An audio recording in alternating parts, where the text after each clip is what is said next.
ಜೈ ಜವಾನ್ ಜೈ ಕಿಸಾನ್, ಜೈ ಜವಾನ್ ಜೈ ಕಿಸಾನ್, ಜೈ ಜವಾನ್ ಜೈ ಕಿಸಾನ್, ಜೈ ಕಿಸಾನ್ ಜೈ ಜವಾನ್.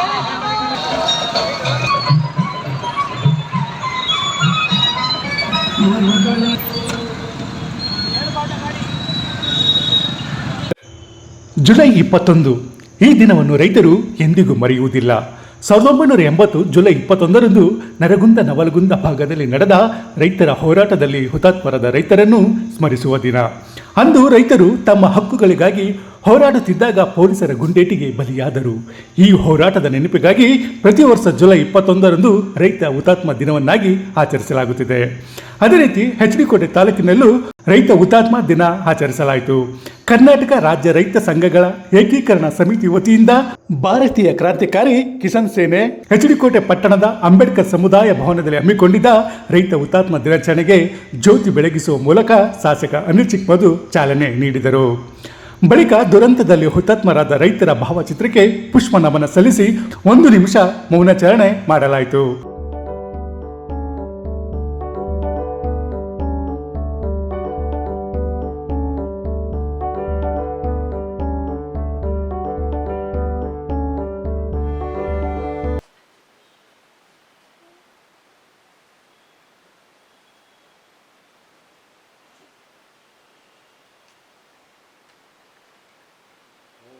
ಶಾಂತಿ ಶಾಂತಿ ಶಾಂತಿ.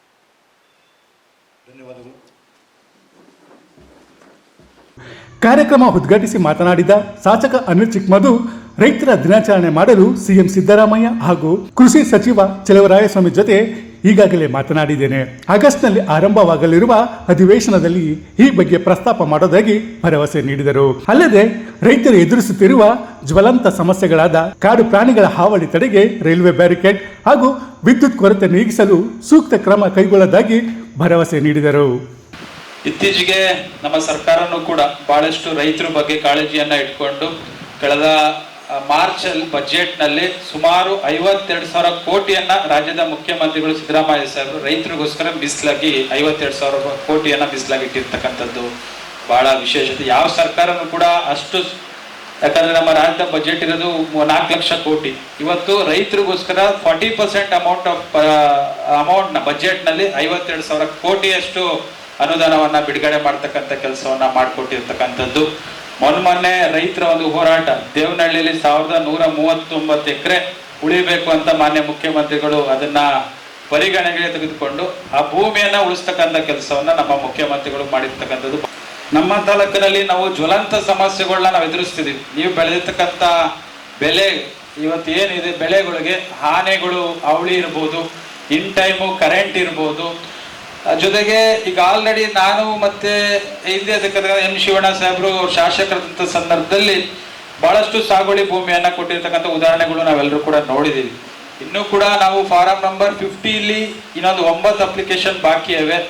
ಇನ್ನು 53ರಲ್ಲಿ ಇನ್ನೊಂದು 500 ಅಪ್ಲಿಕೇಶನ್ಸ್ ಬಾಕಿ ಇವೆ. ಇನ್ನೊಂದು 57ರಲ್ಲಿ 3,000 ಅಪ್ಲಿಕೇಶನ್ಸ್ ಪೆಂಡಿಂಗ್. ಅಲ್ಲಿ ಯಾವುದೇ ರೈತರಿಗೆ ಸಮಸ್ಯೆ ಆಗದ ರೀತಿ ನಾವು ಖಂಡಿತವಾಗ್ಲೂ ತಮ್ಮ ಜೊತೆಗೆ ನಿಲ್ತೀವಿ, ತಮ್ಮ ಜೊತೆಗೆ ಇರ್ತೀವಿ.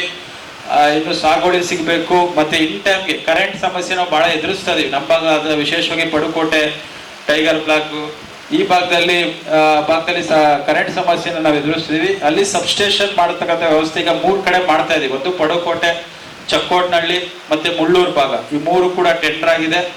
ಇನ್ನೊಂದು ಈ ಒಂದು ವರ್ಷದಲ್ಲಿ 90% ಅಷ್ಟು ಕರೆಂಟ್ ಪ್ರಾಬ್ಲಮ್ನ ಸಾಲ್ವ್ ಮಾಡ್ತಕ್ಕಂಥ ಕೆಲಸವನ್ನ ನಾನು ಮಾಡ್ತೀನಿ. ಕೇಳ್ಕೊಂಡಿದ್ದೀನಿ, ರೈತರ ಹುತಾತ್ಮ ದಿನವನ್ನ ಮಾಡ್ಕೊಡಿ ಅಂತ ಕೇಳ್ಕೊಂಡಿದ್ದೀನಿ. ನಾನು ಮಾನ್ಯ ಮಂತ್ರಿಗಳ ಗಮನಕ್ಕೆ ತರಕ್ಕೆ ನಾನು ಬಯಸ್ತೀನಿ, ಮತ್ತೆ ಮುಖ್ಯಮಂತ್ರಿಗಳ ಗಮನಕ್ಕೆ ತರಕ್ಕೆ ನಾವು ಬಯಸ್ತೀವಿ. ಆಗಸ್ಟ್ 11ರಿಂದ ಅಧಿವೇಶನ ಪ್ರಾರಂಭ ಆಗ್ತದೆ. ನನ್ನ ಆಸೆ ಈಗ ಎಲ್ಲ ಜಯಂತಿಯನ್ನು ಮಾಡ್ತೀವಿ, ರೈತರ ದಿನಾಚರಣೆಯನ್ನು ಮಾಡಬೇಕು ಅಂತ ನನಗೆ ಆಲ್ರೆಡಿ ಪ್ರಪೋಸಲ್ ನಾನು ಹಿಂದೆನೆ ಕೊಟ್ಟಿದ್ದೀನಿ. ಕಳೆದ ಮಾರ್ಚ್ ಅಧಿವೇಶನದಲ್ಲಿ ರೈತರ ದಿನಾಚರಣೆ ಮಾಡೋಕ್ಕೆ ಅವಕಾಶ ಸರ್ಕಾರ ಕಲ್ಪಿಸ್ಕೊಡ್ಬೇಕು ಅಂತ ಮನವಿ ಮಾಡಿದ್ದೀನಿ. ಮತ್ತೆ ಇನ್ನೊಂದ್ಸತಿ ನಮ್ಮ ಮಂಡ್ಯ ಸಚಿವರು ಹಿರಿಯರಾದ ಚಲುವರಾಯಸ್ವಾಮಿ ಅಣ್ಣ ಅವ್ರ ಹತ್ರನೂ ಕೂಡ ನಾನು ಚರ್ಚೆ ಮಾಡಿದ್ದೀನಿ. ರೈತರ ದಿನಾಚರಣೆ ಆಚರಣೆ ಮಾಡೋಕ್ಕೆ ಸರ್ಕಾರದಲ್ಲಿ ಅವಕಾಶ ಕಲ್ಪಿಸ್ಕೊಡ್ಬೇಕು ಅಂತ ಮನವಿ ಮಾಡಿದ್ದೀನಿ. ರೈತರ ದಿನಾಚರಣೆ ಆಚರಣೆ ಮಾಡಿದ ನಂತರ ಹುತಾತ್ಮರದಕ್ಕೂ ಕೂಡ ಪ್ರಯತ್ನ ಪಡೋಣ. ಕಾರ್ಯಕ್ರಮದಲ್ಲಿ ಪಾಲ್ಗೊಂಡು ಮಾತನಾಡಿದ ಮಾಜಿ ಸಚಿವ ಎಂ ಶಿವಣ್ಣ, ರೈತ ದೇಶದ ಬೆನ್ನೆಲುಬು ಅಂತಾರೆ. ಆದರೆ ಇತ್ತೀಚಿನ ದಿನಗಳಲ್ಲಿ ರೈತರ ಬೆನ್ನೆಲುಬು ಮುರಿಯುವ ಕೆಲಸ ನಡೀತಿದೆ ಅಂತ ಬೇಸರ ವ್ಯಕ್ತಪಡಿಸಿದರು. ಒಂದೇನು ಅಂತ ಹೇಳಿದ್ರೆ ಇಡೀ ದೇಶ ನಾವೆಲ್ಲ ಏನು ಹೇಳ್ತೀವಿ ಅಂತಂದ್ರೆ ಗಾಂಧೀಜಿಯವರು ಹೇಳ್ದಂಗೆ ರೈತರು ಬೆನ್ನೆಲುಬು ಅಂತ ಹೇಳ್ತೀವಿ. ಇತ್ತೀಚೆಗೆ ದಿನದಲ್ಲಿ ಎಲ್ಲನೂ ಕೂಡ ನೋಡುವಾಗ ರೈತರ ಬೆನ್ನೆಲುಬಿನ ಮುರಿ ಕೆಲಸಗಳನ್ನೇ ಎಲ್ಲ ಕಡೆನೂ ಒಂಥರ ಆಗ್ತಾ ಇದೆ. ಅದು ಭಾರಿ ನೋವಿನ ಸಂಗತಿ. ಅದು ಅವ್ರಿಗೆ ಶಕ್ತಿ ತುಂಬ ಕೆಲಸ ಆಗಬೇಕು. ಈಗ ನಾನು ಮುಖ್ಯಮಂತ್ರಿಗಳ ಈ ವೇದಿಕೆಯಲ್ಲಿ ನಾನು ಸ್ವಲ್ಪ ಅಭಿನಯಿಸಕ್ಕೆ ಇಚ್ಛೆ ಪಡ್ತೀನಿ. ನಮ್ಮ ದೇವನಹಳ್ಳಿನಲ್ಲಿ 3 ವರ್ಷಗಳಿಂದನೂ ಕೂಡ ಭಾರಿ ಹೋರಾಟ ಮಾಡುವಾಗ ರೈತರ ಜಮೀನನ್ನ ಬಿಡಬೇಕು ಅಂದಾಗ ನೋಟಿಫಿಕೇಶನ್ ರದ್ದು ಮಾಡಿ ಅದನ್ನು ಬಿಟ್ಕೊಡ್ತಕ್ಕಂಥದ್ದು ಮುಖ್ಯಮಂತ್ರಿಗಳ ಉದಾರತೆಯನ್ನು ತೋರಿಸುತ್ತೆ. ಅವರೊಬ್ಬ ರೈತರ ಮಗನಾದ್ರಿಂದ ರೈತರಿಗೆ ಎಲ್ಲ ರೀತಿಯ ಎಷ್ಟು ಸೌಲಭ್ಯ ಕೊಟ್ಟರು ಕೂಡ ಅದು ಸಾಲದು. ನಾನು ಹಿಂದೆ ತೋಟಗಾರಿಕೆ ಸಚಿವನಾಗಿ ಸುಮಾರು 2 ವರ್ಷಗಳ ಕಾಲ ಮಾಡುವಾಗ ಇಡೀ ರಾಜ್ಯದ ಎಲ್ಲ ತೋಟಗಾರಿಕೆ ಬೆಳೆಗಳನ್ನು ಕೂಡ ನೋಡುವಾಗ ಚಾಮರಾಜನಗರದಿಂದ ಬಿಜಾಪುರದವರೆಗೂ ಕೂಡ ನೋಡುವಾಗ ಅವ್ರ ಸಂಕಷ್ಟ ನೋಡ್ತಾ ಇದ್ದೆ. ಭಾರತೀಯ ಕ್ರಾಂತಿಕಾರಿ ಕಿಸಾನ್ ಸೇನೆಯ ರಾಷ್ಟ್ರ ಅಧ್ಯಕ್ಷರಾದ ಎಂ.ಎನ್. ಕುಕನೂರು ಸರ್ಕಾರದ ವತಿಯಿಂದಲೇ ರೈತ ಹುತಾತ್ಮ ದಿನವನ್ನು ಆಚರಿಸಬೇಕೆಂದು ಶಾಸಕರಿಗೆ ಮನವಿ ಮಾಡಿದರು. ನಾನು ಒಂದು ಬೇಡಿಕೆ ಇಡ್ತಾ ಇದ್ದೀನಿ. ಮಾನ್ಯ ಶಾಸಕರೇ, ಇದೇ 21ನೇ ತಾರೀಕು ಪ್ರತಿ ವರ್ಷ ನಾವು ಆಚರಣೆ ಮಾಡ್ತಾ ಇದ್ದೀವಿ. ತಮ್ಮ ರಾಜ್ಯ ಸರ್ಕಾರದಿಂದ ರೈತ ಹುತಾತ್ಮ ದಿನಾಚರಣೆಯನ್ನ ಸರ್ಕಾರದಿಂದ ಆಚರಣೆ ಮಾಡ್ಲಿಕ್ಕೆ ಒಂದು ನಮ್ಮ ಕಡೆಯಿಂದ ಒಂದು ಬೇಡಿಕೆ ಇದೆ, ಮನವಿ ಇದೆ.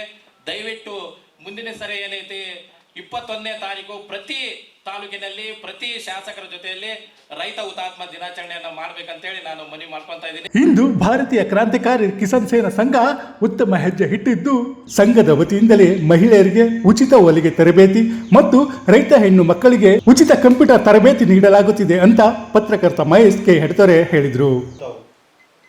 ಈಗ ನಮ್ಮ ಸಂಘಟನೆ ಇವತ್ತು ಉತ್ತಮವಾದಂಥ ಒಂದು ಹೆಜ್ಜೆಯನ್ನು ಇಟ್ಟಿದೆ. ಬಹುಶಃ ನಮಗೆಲ್ಲರೂ ಕೂಡ ಹೆಮ್ಮೆ ತರುವಂತಹ ವಿಚಾರ. ಇವತ್ತು ಸಂಘಟನೆ ಮುಖಾಂತರ ಮಹಿಳೆಯರಿಗೆ ಉಚಿತ ಹೊಲಿಗೆ ತರಬೇತಿಯನ್ನು ನಮ್ಮ ಸಂಘಟನೆ ಇವತ್ತಿಂದ ಪ್ರಾರಂಭ ಮಾಡ್ತಾ ಇದೆ. ಜೊತೆಗೆ ರೈತ ಹೆಣ್ಣು ಮಕ್ಕಳಿಗೆ ಉಚಿತ ಕಂಪ್ಯೂಟರ್ ತರಬೇತಿಯನ್ನು ಕೂಡ ಸಂಘಟನೆ ಇವತ್ತಿಂದ ಪ್ರಾರಂಭ ಮಾಡ್ತಾ ಇದೆ. ಈ ಥರ ಉತ್ತಮವಾದಂಥ ಕೆಲಸಗಳನ್ನ ಮಾಡ್ತಾ ರೈತರ ಧ್ವನಿಯಾಗಿ, ರೈತರ ಕಷ್ಟ ಸುಖಗಳಿಗೆ ಭಾಗಿಯಾಗಿ ರೈತರು ಮುಂದೆ ಬರಬೇಕು ಅಂತಕ್ಕಂಥ ಹಿನ್ನೆಲೆಯಲ್ಲಿ ನಾವಿವತ್ತು ಸಂಘಟನೆಯನ್ನು ಇಟ್ಕೊಂಡು ಈ ಸಂಘಟನೆ ಮುಂಚೂಣಿಯ ನಾಯಕತ್ವವನ್ನು ತಾಲೂಕಿನ ಅಧ್ಯಕ್ಷರು ತಾವೆಲ್ಲರೂ ಕೂಡ ವಹಿಸಿದ್ರಿ.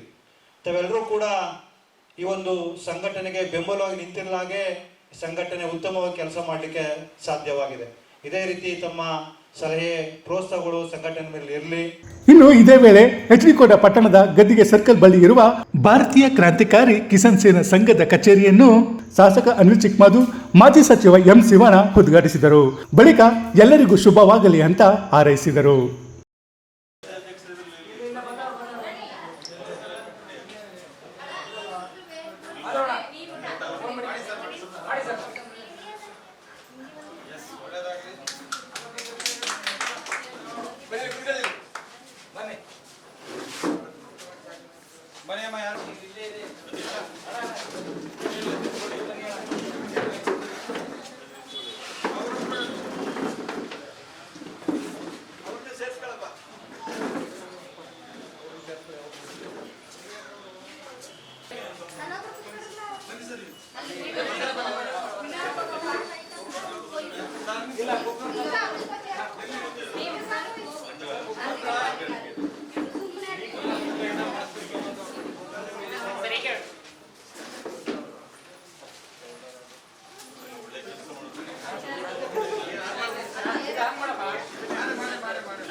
ನಂತರ ಇಂಡಿಯಾ ಫಸ್ಟ್ ಟಿವಿ ಜೊತೆ ಮಾತನಾಡಿದ ಮಾಜಿ ಸಚಿವ ಎಂ. ಶಿವಣ್ಣ, ಭಾರತೀಯ ಕ್ರಾಂತಿಕಾರಿ ಕಿಸಾನ್ ಸೇನೆ ಉಚಿತವಾಗಿ ಹೊಲಿಗೆ ತರಬೇತಿ ಹಾಗೂ ಕಂಪ್ಯೂಟರ್ ತರಬೇತಿ ಕೊಡ್ತಿರುವುದು ನಿಜಕ್ಕೂ ಹೆಮ್ಮೆಯ ವಿಷಯ ಅಂತ ಶ್ಲಾಘಿಸಿದರು. ಭಾರತೀಯ ಕ್ರಾಂತಿಕಾರಿ ಕಿಸಾನ್ ಸೇನೆ ಹಸಿರು ಸೇನೆ ವತಿಯಿಂದ ಇಲ್ಲಿ ಕಚೇರಿಯನ್ನು ಈಗಾಗಲೇ ಶಾಸಕರಾದ ಅನಿಲ್ ಚಿಕ್ಮಾದರವರು ನಾನು ಕೂಡ ಉದ್ಘಾಟನೆ ಮಾಡಿದ್ದೀವಿ. ಭಾರಿ ಸಂತೋಷ ಪಡೋದೇನು ಅಂತ ಹೇಳಿದ್ರೆ ಒಂದು ರೈತ ಸಂಘಟನೆಯಿಂದ ಹೆಣ್ಮಕ್ಳಿಗೆ ಟೈಲರಿಂಗ್ ಟ್ರೈನಿಂಗ್ ಕೊಡ್ತಕ್ಕಂಥದ್ದು, ಕಂಪ್ಯೂಟರ್ ಟ್ರೈನಿಂಗ್ ಕೊಡ್ತಕ್ಕಂಥದ್ದು ಬಹುಶಃ ಸರ್ಕಾರಗಳು ಮಾಡ್ಬೋದು ಬೇರೆ ಬೇರೆ ರೀತಿಯಲ್ಲಿ. ಆದರೆ ರೈತ ಸಂಘಟನೆ ಕಡೆಯಿಂದ ಮಾಡ್ತಾ ಇದ್ದಾರೆ ಅಂತ ಹೇಳಿದ್ರದಕ್ಕೆ ಎಷ್ಟು ಅವ್ರಿಗೆ ಗೌರವ ಸಲ್ಲಿಸೋದು ಸಾಲದು, ಮತ್ತು ಅವ್ರನ್ನ ತುಂಬ ಅಪ್ರಿಷಿಯೇಟ್ ಮಾಡೋದು ಕೂಡ ಸಾಲದು. ಅವ್ರಿಗೆ ನಾನು ಈ ಸಂದರ್ಭದಲ್ಲಿ ಇಷ್ಟೆಲ್ಲ ಮಾಡೋದಕ್ಕೆ ನಾವು ತುಂಬ ಅಭಿನಂದಿಸ್ತಾ ಇದ್ದೇನೆ. ಇವತ್ತು ರಾಜ್ಯದಿಂದ ಮತ್ತು ಜಿಲ್ಲೆಯಿಂದ ತಾಲೂಕಿಂದ ಎಲ್ಲ ಬಂದು ರೈತರನ್ನ ಸಂಘಟನೆ ಮಾಡಬೇಕು, ಅವರ ನೋವು ನಿಲುವುಗಳಿಗೆ ಸ್ಪಂದಿಸಬೇಕು ಅಂತಕ್ಕಂಥ ನಿಟ್ಟಿನಲ್ಲಿ ಕೆಲಸ ಮಾಡ್ತಿರೋದಕ್ಕೆ ಎಲ್ಲ ಕಾಲಕ್ಕೂ ನನ್ನನ್ನು ಕೂಡ ಅಭಿಮಾನವಾಗಿ ಕರೆದಿದ್ದಾರೆ. ನಾನು ಸಂಪೂರ್ಣವಾಗಿ ಈ ರೈತ ಸಂಘಟನೆಗೆ ಎಲ್ಲ ಸಂದರ್ಭದಲ್ಲೂ ಬೆಂಬಲ ಕೊಡ್ತೀನಿ ಅಂತಕ್ಕಂಥ ಮಾತನ್ನು ಹೇಳಿ ಧನ್ಯವಾದ ಹೇಳಕ್ಕೆ ಇಷ್ಟಪಡ್ತೇನೆ. ಕಾರ್ಯಕ್ರಮದಲ್ಲಿ ರಾಜ್ಯ ಯುವ ಘಟಕದ ಅಧ್ಯಕ್ಷರಾದ ರಫೀಹುಲ್ಲಾ, ಜಿಲ್ಲಾಧ್ಯಕ್ಷ ಗಂಗಾಧರ್, ತಾಲೂಕು ಅಧ್ಯಕ್ಷ ಬೂದ್ದೂರ್ ಮಹಾದೇವ್, ತಂಜಿಮ್, ಶಶಿಕುಮಾರ್, ಗೋವಿಂದರಾಜ್, ಯಶೋಧ, ಈವನ್ ರಾಜ್, ತಸ್ಲಿಂ, ವೆಂಕಟಯ್ಯ ಸೇರಿದಂತೆ ರೈತ ಸಂಘದ ಪದಾಧಿಕಾರಿಗಳು ಉಪಸ್ಥಿತರಿದ್ದರು. ಕಾರ್ಯಕ್ರಮಕ್ಕೂ ಮುನ್ನ ಅಂಬೇಡ್ಕರ್ ಪುತ್ಥಳಿಗೆ ಪುಷ್ಪ ನಮನ ಸಲ್ಲಿಸಿ ರೈತರು ಮೆರವಣಿಗೆ ಜಾಥಾ ನಡೆಸಿದರು. ಭಾರತ ಕ್ರಾಂತಿಕಾರಿ ಕಿಸಾನ್ ಸೇನೆಗೆ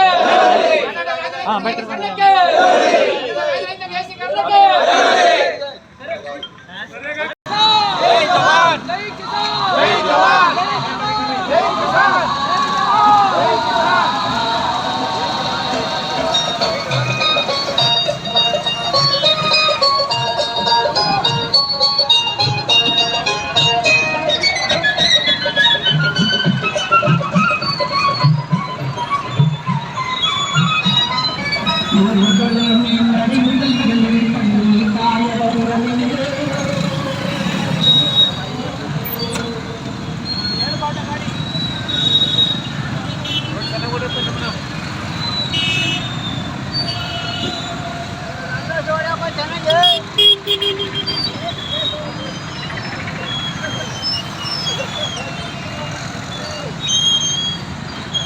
ಪಟ್ಟಣದ ಗದ್ಗೆ ಸರ್ಕಲ್ನಿಂದ ಹ್ಯಾಂಡ್ಪೋಸ್ಟ್ವರೆಗೂ ರೈತರು ಬೈಕ್ ಮೂಲಕ ತೆರಳಿ ಜೈ ಜವಾನ್ ಜೈ ಕಿಸಾನ್ ಘೋಷಣೆ ಕೂಗುವ ಮೂಲಕ ಹುತಾತ್ಮ ರೈತರಿಗೆ ನಮಿಸಿದರು. ಜವಾನ್, ಜೈ ಕಿಸಾನ್, ಜೈ ಜವಾನ್, ಜೈ ಕಿಸಾನ್, ಜೈ ಜವಾನ್, ಜೈ ಕಿಸಾನ್, ಜೈ ಜವಾನ್, ಜೈ ಕಿಸಾನ್, ಜೈ ಜವಾನ್, ಜೈ ಕಿಸಾನ್. ಭಾರತೀಯ ಕ್ರಾಂತಿಕಾರಿ ಕಿಸಾನ್ ಸೇನೆಗೆ ಭಾರತೀಯ ಕ್ರಾಂತಿಕಾರಿ ಕಿಸಾನ್ ಸೇನೆಗೆ ಭಾರತೀಯ ಕ್ರಾಂತಿಕಾರಿ ಕಿಸಾನ್ ಸೇನೆಗೆ. ಒಟ್ಟಲ್ಲಿ ರೈತರ ಹಿತ ಕಾಯಲು, ರೈತರಿಗೆ ಅನ್ಯಾಯವಾದಾಗ ನ್ಯಾಯ ಕೊಡಿಸಲು, ಸರ್ಕಾರ ಎಡವಿದಾಗ ಕಿವಿ ಹಿಂಡಲು HD ಕೋಟೆಯಲ್ಲಿ ಅಸ್ತಿತ್ವಕ್ಕೆ ಬಂದಿರುವ ಭಾರತೀಯ ಕ್ರಾಂತಿಕಾರಿ ಕಿಸಾನ್ ಸೇನೆಗೆ ಒಳ್ಳೆಯದಾಗಲಿ. ಸರ್ಕಾರ ತಪ್ಪು ಮಾಡಿದಾಗ ಎಚ್ಚರ ವಹಿಸುವ ಕೆಲಸ ಮಾಡಲಿ ಎಂಬುದೇ ನಮ್ಮ ವಾಹಿನಿಯ ಆಶಯ. HD ಕೋಟೆಯಿಂದ ಶ್ರೀಕಂಠ ಈಶ್ವರ್, ಇಂಡಿಯಾ ಫಸ್ಟ್, ನಿರ್ಭೀತಿಯಿಂದ ನಿಮಗಾಗಿ. ಇಂತಹ ನೈಜ, ಇಂಟ್ರೆಸ್ಟಿಂಗ್ ಹಾಗೂ ಕ್ಯೂರಿಯಾಸಿಟಿ ಸುದ್ದಿಗಳು ನಿಮಗೆ ಸಿಗಬೇಕು ಅಂದರೆ ಇಂಡಿಯಾ ಫಸ್ಟ್ ಟಿವಿ ಸಬ್ಸ್ಕ್ರೈಬ್ ಮಾಡಿ. ಒಂದು ಲೈಕ್ ಕೊಟ್ಟು ವಿಡಿಯೋ ಶೇರ್ ಮಾಡುವ ಮೂಲಕ ನಮ್ಮನ್ನು ಮತ್ತಷ್ಟು ಪ್ರೋತ್ಸಾಹಿಸಿ. ಇಂಡಿಯಾ ಫಸ್ಟ್, ನಿರ್ಭೀತಿಯಿಂದ ನಿಮಗಾಗಿ.